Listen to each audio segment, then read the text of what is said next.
Hey my village, it's your coach Mo. I am here. Sorry I'm late. I was still driving, so I just parked. But thank you for joining me. Make sure you like and share so that people can hear this. This is an important message.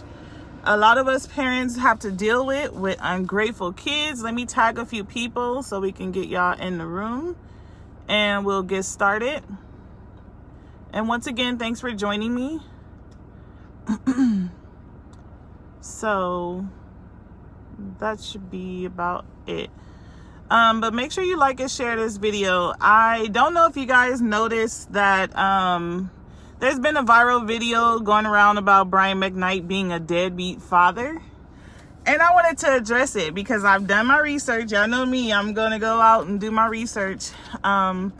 But it's pretty much a video or an Instagram post that his oldest son posted about a week ago, stating how his dad is a deadbeat, things like that. The post has since been removed, but then his daughter, the youngest kid, jumped on it, and she felt like it was her time to shine too, and post a video, not a video, but an Instagram post about her dad.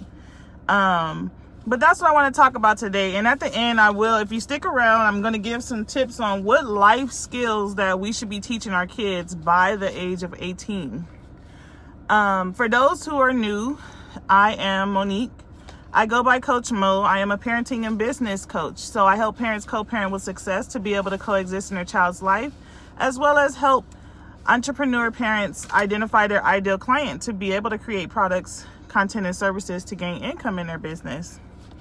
So now that we got that out of the way, my village, it low-key pissed me off. Like, let me start by, he has 3 kids by 2 different women.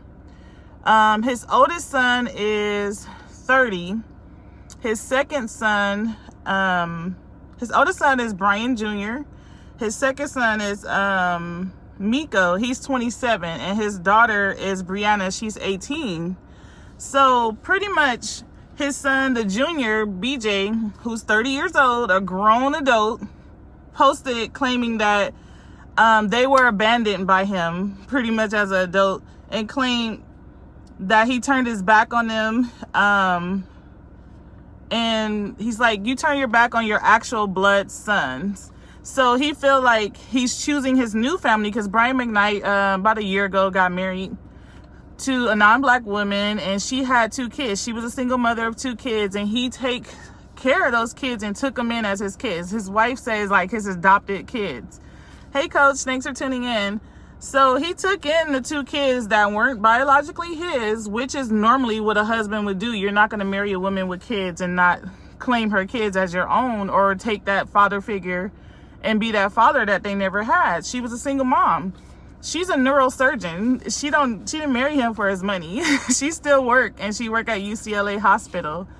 But his sons put him on blast, saying he's a deadbeat. He abandoned his biological blood sons because they see him posting pictures in June on his family vacation where he only took her 2 kids and her parents to Italy, Paris. They just did like a Europe tour. But I guess that triggered something in his biological kids. 2 of his sons, the 27-year-old and the 30-year-old, are from his ex-wife, and then the 17-year-old daughter is from another person, which Brian McKnight he had to come and defend himself against what his kids were saying, because he was on tour in Africa. So he didn't hear about it until he came back, that they're dragging his name through the dirt. And of course, social media is going to believe his sons over him. They're like, oh, Brian McKnight is a bad father. They're labeling him as a deadbeat, when he felt like, as a parent, which I feel like he shouldn't even had to have gone live just to explain his side, because you are adult. And those are private matters that shouldn't have been on social media in the first place. So that right there is like, that's so disrespectful. That's how you know his kids don't respect him, first off. But his oldest son is a singer. He's an aspiring singer. So he's trying to be a singer and follow his dad's footsteps. The girl Brianna, she's just in high school. She lives in Phoenix, Arizona, but she don't have a relationship with him. And so her post was basically saying that she stated that daddy's little girl was never a thing for her. She grew up thinking that things happened to her and her dad relationship was her fault, which why I teach people how to co-parent. Like, your kids will take the blame feeling like it's their fault that their dad is not there when it actually wasn't her fault. And Brian McKnight had to explain that. He's like, her mom only had her for the money, so that's all she get. She blocked him from being able to communicate with her, but those checks never stopped. And he's like, I never stopped paying child support for any of my kids. I took care of them even longer after the 18 years that you're required as a parental person. Like, you get 18 years of child support or whatever. So she's like, I grew up thinking that he doesn't want me or he don't love me. But that wasn't her fault. It was her mom's, because her mom did everything for all the wrong reasons and pretty much trapped him into having a baby and then blocked him out of her life. And he stayed, basically, he don't have a relationship with his daughter anymore because he had felt like his daughter was messing around with her older cousin, and he called child services. And since then, her family blocked him, and he wasn't allowed to talk to her anymore because he reported the incest. And he reported that there was an older cousin messing around with his teenage daughter, which every father should not feel guilty for doing, but it stopped him from being able to have a relationship with his kid because of the other parent and her family, because it was her family's cousin, like her nephew, that was trying to mess around with his daughter. And he should be protecting his daughter by reporting it. I would have reported it too, but that's how he was disconnected from his daughter. They blocked him on social media, and she felt like, why does she need, she stated that she have to have calls through other people just to be able to communicate with him. She's suffering because the adults are not doing their job right. So that's one thing, reason why he wasn't involved or don't have a close relationship with his daughter anymore. She's like, I send text messages, but they have to go through a third party. So she's like, they're unread. I can still see that they never opened them. She feel like she's blocked from having a relationship from her dad, and it's not even nothing she can do about it. Also, her stepmom tell her that they wish her the best. First off, I don't think the stepmom should have been able to say that to her, because that's not fair for her to be suffering and not having a relationship with her dad because of family issues and because of her mother. But she's like, I feel like his biological kids are jealous because he's getting a do-over with his wife, older kids, because his wife daughter is 23 and she's away in college. She goes to I think UC Santa Barbara, and she works, and his stepson is a teenager about the same age as his daughter, and he works, but they see Brian McKnight giving gifts to his bonus son recently. About, I think it was last month or June, his bonus son, he gave him a new charger for a gift. And he's went on social media. What did he say? Hold on. Brian McKnight, he gifted him a car, and he stated how proud he was of him and how no one deserved it more than he did. And he just stated like how his feelings were towards his son. He said his bonus son went out and got a job at McDonald's. He didn't have to, but he wanted to help pay for the Challenger, because this is a man that's not your biological father. He took in your mom, he took you in as a son, and he went and bought him a brand new 2019 Charger. So he went and got a job to help pay for it. And Brian McKnight did a whole Instagram post where he cried. He cried because he's like, he never take things for granted. He love and respect them. He said, I love and respect them like my own child. And he went to his job and everything, like through the drive-thru, let him serve him and everything. And Brian McKnight literally cried on the Instagram post that he put. He's like, I'm so proud of him, because Brian McKnight explained his sons are mad at him because at the age of 20, he said 22 and 25, he told his sons he's cutting them off and that they need to learn to be a man. And he told them, I will pay all your bills and get you an apartment for the next 2 years while you figure out what you're going to do and get a job. His sons refused to get a job. He took them on tour with him and everything to help get them exposure, to give them a leg up. They still didn't appreciate it. And his wife, the neurosurgeon, got them a job paying over $18 an hour at UCLA Hospital. They have no experience. She got them a job, and they didn't want to stop smoking weed to pass the drug test. That is so ungrateful. If my parents ever told me, I will pay your bills and your apartment, everything, they bought them a car and everything for the next 2 years while you figure out what you're going to do with your career and get income and give you a job, and you still don't do right, you still don't take it, but you're mad because he cut you off financially, you're 22 and 25. He don't have to take care of you. And that's what's wrong with some of these kids nowadays. You are grown. They don't have to financially take care of you. And these celebrity kids are privileged. I feel like his kids are so very ungrateful and disrespectful. And then you go drag him through the dirt like he's a deadbeat father when he always took care of them financially. He spent time with them. He has so many videos and stuff, taking them on tours, singing with them, getting them a vocal coach. But they want to do things their way. They want to be lazy. He said they won't give up smoking and stuff to pass a drug test. They don't want to get a regular job until they get to where they're going to be celebrity-wise. But they want him to pave the way and make it easy for them, which is wrong with some of these new generation kids, these millennials. They want the easy way out. They wanted him to do everything for them and don't want to put in any work. And he said he was tired of that. He's not going to keep taking care of them and they not do anything to deserve it. So now that they see him doing stuff for the other kids, his bonus kids who actually put in work, got jobs, and help out, they're jealous. They're dragging him through the dirt because they don't like seeing it on social media where his wife is saying how proud of a dad she is, and like the shout outs she's giving him when it was Father's Day, saying like he's a loving dad and he's been to every milestone like in his bonus kid's life. He was going to football games, soccer games, being a referee.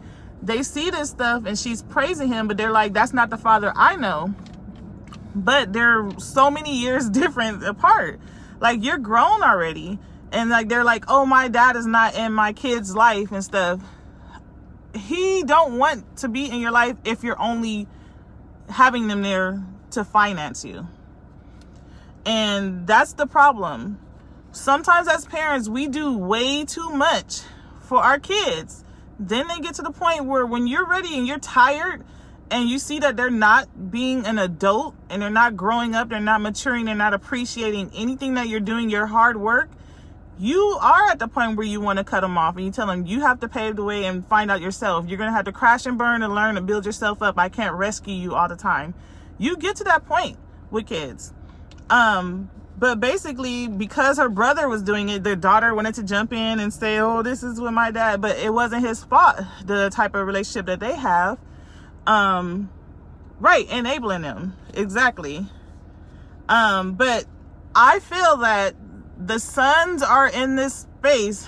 I know for sure, I can guarantee you it have something to do with their mom. Because their mom don't like seeing Brian McKnight be happy. Because every post he posts, he's happy. He's with his wife. He's giving her the world. Even though she don't need him financially. She's a neurosurgeon at one of the top hospitals. UCLA is a really great hospital. But she's been doing that career for years.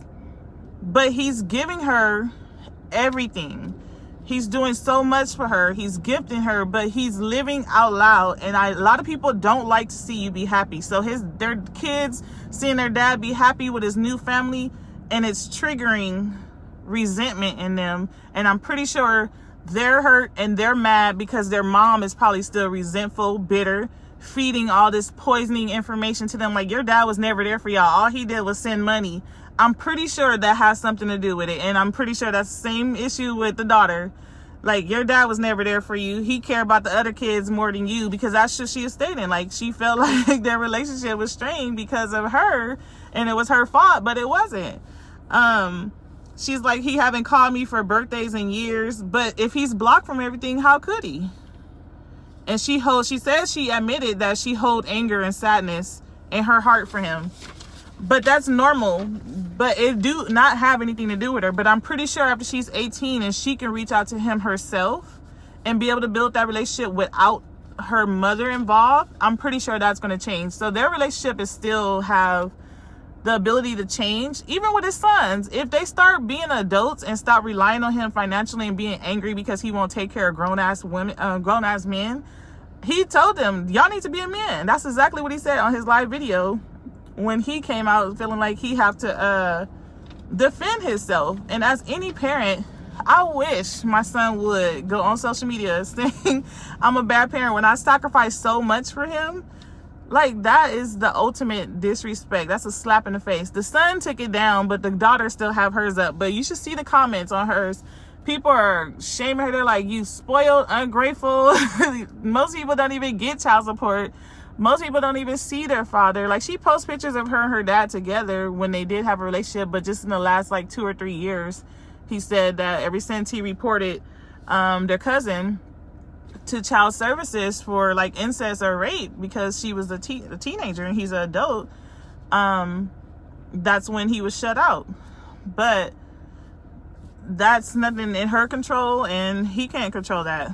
So once she turned 18, they can start building a relationship. You're a parent forever, so no matter what, I don't care how mad you are at your parents, how resentful you are, they're not going anywhere. They're always going to be your parent. That title never goes away. No matter if you want it or not, they're still in your blood. And you might turn out to be just like them. So it's like, watch what you say about them because you might turn out to be just like them.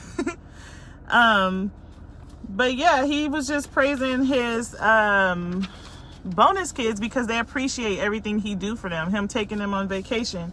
You see them always saying thank you because they know how it feels to not have a father in their life. They had a single mom. They grew up with a single mom for a long time until he came into their life. But I just always feel like he shouldn't have to defend himself.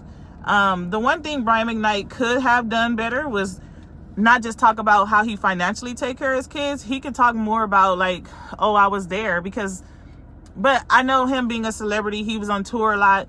That's no excuse. You still make sacrifices for your kids no matter what. And you will fight for your kids if you really want to be there. Like, he could really fight for his daughter now. If you don't like the way she's being raised, take her. Get full custody. Period. But he's not going that route. And he probably have resentment for her mom because he said he feel like she just had her for the money. That's exactly what he said. He's like, she just had the baby for the money, but that's another story. That's how he dismissed it.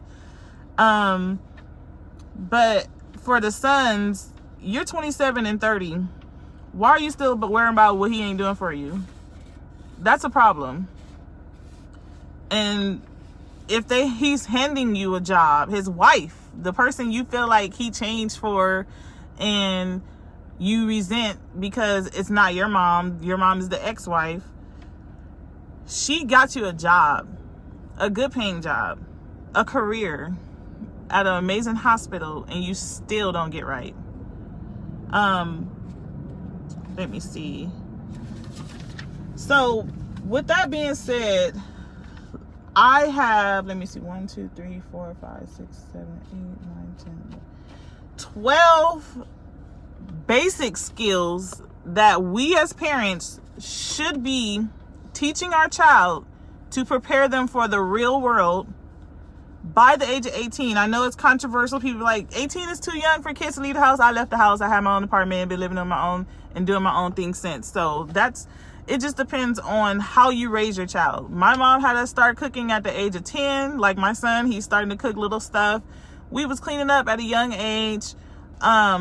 It's how you raise your kids because you prepare them. That's your job. The only job you have. If you fail at that, then that's between you and God. But he trusted you to do the right thing and to do right by your kids and set them up for success, not failure, for success. And it's up to you to break generational curses. It's up to you to break the cycle of dysfunction. It's up to you. You can't blame your parents for not doing something, just like Brian McKnight kids, because you as an adult have a choice.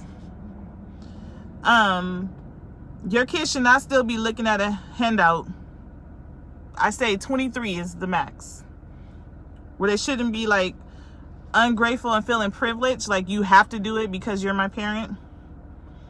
And I'm gonna start with the life skills. Your kids should know how to cook a basic meal by the age of 18. Your kids should know how to clean everything, not just little stuff. My mom had us washing walls. Saturday was cleaning day, and we were going to be up at 6, 7 in the morning. We lived in a 2-story townhouse most of my life. We were washing walls. We had 3 bathrooms, so it was either you do the upstairs, I do downstairs. We had weeks on dishes, not no day and stuff like that. No, they need to have set chores and learn how to do everything. Clean the bathroom, wash dishes, spring cleaning, everything. The garage, the backyard, patio, whatever. They should know how to shop. They should know how to buy their own clothes and grocery shop. I know grown people that still to this day don't know how to grocery shop. Why? What went wrong? You don't take your kids with you to the grocery store. Everybody had that conversation. Don't ask for nothing. And my family, my grandmother used to say, eyes on, hands off. But they should still model and see you grocery shop. Not no using EBT buying a basket full of junk food. I'm talking about some real healthy, nutritious food. They should know how to grocery shop for the basics. They shouldn't be moving in an apartment and don't know the basics, like seasoning and stuff that you should have starting off. How are they going to move and be on their own and they don't even know what the basics are? Cleaning supplies, stuff like that. Buy towels, things like that. They should know how to do their own laundry. There's no excuse. You should not still be washing your grown kids' clothes, period. My 10-year-old washes laundry. He do his own laundry. Sometimes he do mine. Be like, Mom, I know you was tired and busy today, so I'm going to do your laundry for you. I did it already. It'll be 7, 8 o'clock in the morning. He's 10 and a half now.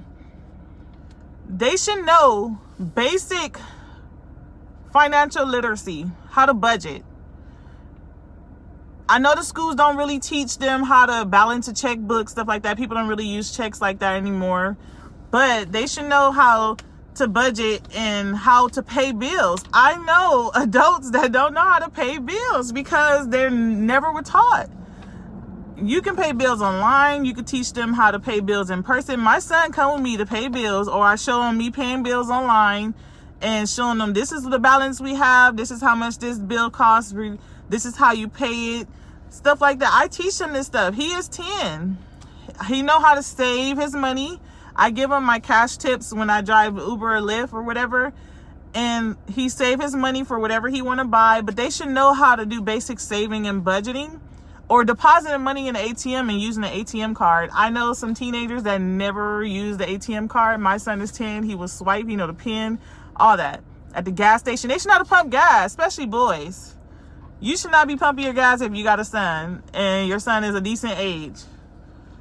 Also, outside of paying bills, they should know basic stress management. So your kid, even though at 18, they probably don't have too many things that stress them out, but they should know how to cope with certain things because there's stuff that goes on. When I was 18, I grew up in Compton. You see so many things going on. You lose so many friends. You lose people. You should have the basic coping skills and stress management. That should be taught to them because they're going to start losing grandparents. They're going to start losing aunts and uncles, people that are older people. They should know how to cope with that. That should be something you discuss with your kids. Mental health is very important. Yeah, credit is credit, exactly. Yeah. Yes, sis, credit is an important thing to discuss with your kid too, because when they go off, they're 18, they signing all these credit cards in colleges, they're getting offers like, oh, you want your credit card and stuff. Teach them that too, how important credit is. I wish I was taught that and I wasn't, and I had to learn the hard way and build yourself back up again. But yes, teach them credit as part of the financial literacy and how to live within their means. Also, they should have basic communication skills. They should be greeting people when they come to the room, saying hi, the basic things. They should know how to talk and hold a conversation no matter what environment they're in church, an interview. You can do mock interviews with your kids because sometimes they have to do entrance interviews for college. Sometimes they need a job when they go to college. They should know how to do those basic things. And in alignment with that, they should know how to build a resume. Every high school I know do computer class, the basic computer 101 class. They should know how to build a resume, or at least type up one, or a cover letter, or reference or something. They should be working. I've been working since I was 14. I had a job in high school. Every summer I had a job. They should have those basic things. Teach them morals and values. Then you won't lose them. They won't go off and just go wild and crazy because you were a strict parent and you were holding them captive all these years. And when you finally release them, they just go out, go crazy, twerking on freaking social media, showing their ass. You should be teaching them morals and values at home, and they should know and respect themselves and love themselves, self-care before the age of 18. Also, they should know basic manners, opening doors, stuff like that. Basic manners. My son dad will snatch me up if I try to open the door by myself. My son should be doing it. He should be opening the door when I get in and out of the car. He will get on him for not doing it. He should be, yes, ma'am. Yes, sir. My son will get in trouble for not doing that. Also, they should know how to fill out an application. So, everybody know when you're 18, you have to sign your own signature. Your parents no longer, first off, that's another one. They should know how to do a signature because I know they're not teaching cursive writing in most schools.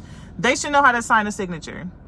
Period. There's no excuse. I have cursive writing books. They have them at a lot of different places. You can get them at Walmart, the teacher store. If the school ain't teaching them, it's your job to teach them because they do need to know a signature because everything you do, you're signing away your life. They should know a signature. They should not be writing in print on a signature line. Period. But they should know how to fill out an application. They have to fill out an application for college. Parents, don't do it for them because they have to learn. Don't fill out scholarship papers and stuff like that. Don't fill out job applications for them. I did a video about this, I think last year. The helicopter parenting, where you're doing everything for your kid and they never learning to do it for themselves. They should know how to fill out an application because a lot of kids basically go to college and they can't do anything for themselves. They go into depression. They have anxiety. They're stressed out. A lot of kids commit suicide. There's a lot of stuff that happened to kids because we didn't set them up for success. We handicapped them their whole life. You have to make sure they are set up because some of the kids go to college, they go away from home. They don't know how to cope with being separation anxiety. They don't know how to cope with being away from family and friends and their support system. They need a support system as well. They need to know how to build a support system and communicate their feelings.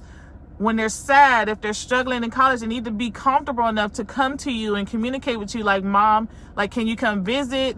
Or Dad, can you call and check up on me? Send them some inspiration and motivational texts. Things like that so they can be comfortable and not be so stressed out once they become an adult. Adulthood, you guys know, is really hard. But if you don't set them up for success, they'll be stressed, go into debt. We see this all the time where kids go into debt. They get all these credit cards. Or they're going to college and they always talk about the freshman 15 or the freshman 10. And they're eating noodles. They should know how to make a simple meal in college. Even if they just got the stovetop burner, they should know how to make a one-pot meal or have a crock pot or something. They should know more than just noodles and hot dogs. That is so unhealthy. These kids need to be set up for success, and it's our job as parents to do that. So make sure you are teaching your kids basic. This is the basic. I didn't say they need to learn how to drive a car because they might not be responsible enough to be driving cars and stuff, and they damn sure don't need to be drinking or smoking at that age. I didn't say anything like that, but you do need to teach them those safety things as well. With friends of trust, don't be drinking off nobody else's stuff in college and stuff like that. You do got to teach them common sense, but it should be, some stuff should be natural, but for everybody, as we know, these days don't have common sense. But you do need to teach them those things too. But yeah, they need to know how to cook a basic meal, not just living off sandwiches, noodles, and hot dogs in college, because then you're going to be having a medical bill because they're going to be coming home with all kind of issues. But teach them how to cook, teach them how to clean, teach them how to shop for themselves, teach them how to do their own laundry. They shouldn't be bringing laundry home on the weekend from college for you to do. They should know proper budgeting, because if they get financial aid and they live on campus, they get a certain amount of food budget and stuff like that that's within that financial aid stuff. If they run out of money, there's a lot of struggling college students. I didn't ever live on campus. I had my own apartment off campus and I worked full time. So I worked in the morning, went to school at night. So I was making good money. I was working for Verizon Wireless in corporate America. They were paying for school, so I didn't have to worry about finances because I was doing my own thing. But also, that's another thing. Parents, educate yourself. I talk to teens and mentor teens all the time. When I find out they're going to college, things like that, I talk to them. I let them know it is okay for you to take a year off college after high school to figure out what you really want to do. We are responsible for helping them find their purpose before they go to college. You don't want them to go to college, undeclared majors, spend all this money, rack up all this student loan debt, and they still not know what they want to major in, or they just settle for a major, wind up getting out of college, working a minimum wage job, don't have no work experience, and student loan debt, and they're in a field, they're not even practicing in the field they got a degree in, and they're no longer interested in it. Please help them find their purpose before they turn 18. Let them explore. Take away these electronics. I showed you guys earlier how I took away my son's phone. He's not allowed to have his cell phone, his iPad, none of that during school days, because I want him to learn to be creative. Now I know he know how to draw. I didn't know that. I know he liked painting and stuff like that. I never seen my kid draw, but now he have to be creative and find other ways to entertain himself without dealing with TV, without dealing with his electronics. I let him journal, express yourself, write. You might want to write a book. Now he want to write a kid's book and he want to create a blog. These are things that you have to let them explore. Me as a kid, I didn't know I liked music. I loved music, but I didn't know I loved to play an instrument until I had a decision in 9th grade where it was a summer bridge camp that you go to summer school before 9th grade start.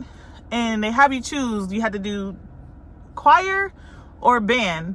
I chose choir, but then I wound up joining the marching band. Then I joined the jazz band. Then I wound up being really good at playing the trumpet. Then I learned how to play the saxophone. I learned how to play the clarinet. I learned how to play the drums. I started exploring music, and then I wound up really loving music.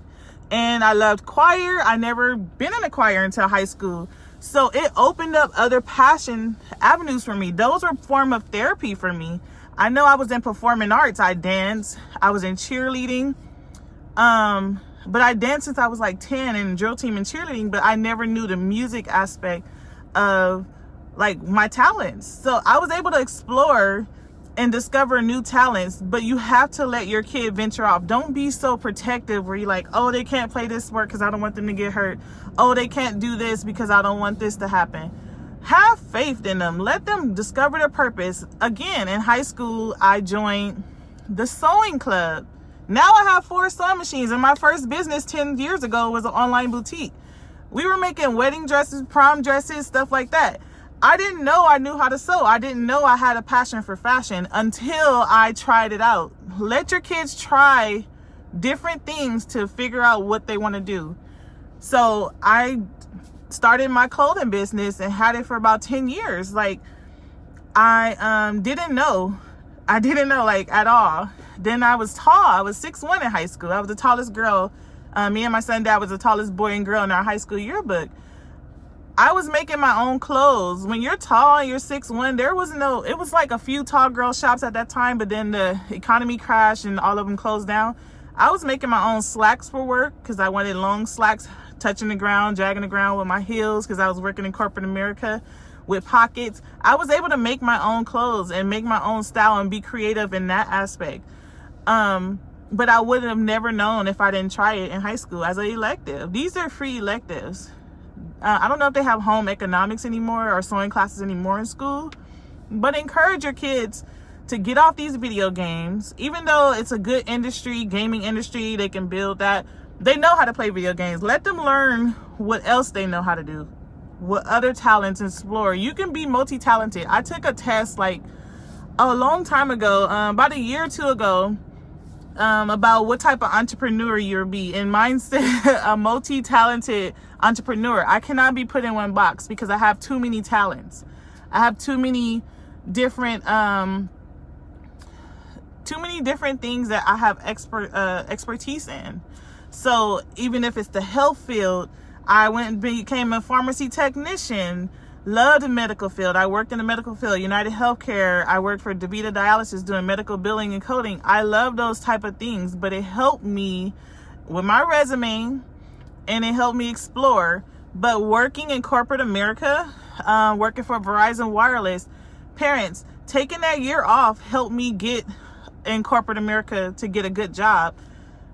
Do you know most of these places like Verizon, AAA, Assurian, United Healthcare, DaVita, you don't have to have a lot of experience to get a job in customer service, and they pay your tuition. Verizon paid for my undergraduate. DaVita paid for grad school. They don't have to get in this financial debt with student loans if they have a job that pays their tuition. Most of them will let you wait. Some of them, they require you to be an employee for a year. That year that they're taking off after high school, that's their year they can work and then go to college and it'd be paid for. Or some of them, it start right away. Some of them, it's 6 months. Explore the options before making those decisions to send your kids to college. Let them know they don't have to go to college, because a lot of entrepreneurs never had a degree. Some of them didn't even finish high school. Let them know there's other options. There's trade schools. There's a lot of different things, but you have to help them discover their purpose. If they love YouTube, let them make it a business. YouTubers make so much money. Figure out, like my son wanted to make a YouTube channel. We sat down and we literally wrote out a plan. What topics he want to talk about? How will he want to introduce himself? How often do he want to post a video? Do those things with your kids, because you are the one that's responsible to set them up for success. You don't want to destroy your kid's life at a young age and they feel like all they know about you is you working and not being there. My mom didn't teach me this, and oh, I wish that I would have learned that a long time ago, and they have to learn the hard way. You don't want that to be your kid, because remember, at some point, you gonna know how successful you were with raising your kid when it comes time for them to have to take care of you. If they have to put you in a home, you know, you probably didn't do such a good job, because they don't even want you living with them to take care of you at your ending days. Or if you get sick and they want somebody else to take care of you and they refuse to take care of you, that's how you know how good you were at parenting. Hey, thank you for joining in. But I just wanted to leave that with you guys. Please set your kid up for success. Don't set them up for failure. Teach them the basic skills in life. Please, if you don't know it, you research. You reach out to someone to mentor you so that you can be a better model for your kids. Because I know some parents never learned it, but it starts with you. You can break that cycle. And that's all I wanted to tell you guys today. Sorry if I was all pumped up, but it's something that's been on my heart all week. I was supposed to go live yesterday, but what happened? I forgot. I totally forgot. I was doing stuff for my mom. She had locked her keys in the car and I totally got distracted. But I thank you guys for tuning in. Make sure you like and share this video. There's a lot of parents that need to know how to set their kids up, what basic skills to teach their kids. And I thank you guys, all the people that ordered the prayer journal. I don't even have it with me right now, but everybody that ordered the prayer journal, your orders went out yesterday. I forgot it was a holiday weekend, so it won't be there Monday, but it'll be there Tuesday, and I'll be sending you guys your tracking numbers probably later tonight. But thank you guys for supporting me. Thanks for being so amazing, engaging a lot in my content. Thanks for all the thank yous about me going to grad school. I'm so excited. Starting next Thursday, you guys. This is like everything for me. But I love and appreciate you guys. Y'all my village, and I will probably go live. Well, it might be Tuesday because it's a holiday weekend. I know y'all gonna be turning up, but don't turn up too much. spend some time with your kids. They got a 3-day weekend. Don't let them drive you crazy. Have fun with them, make memories, and enjoy your night. Have a nice day.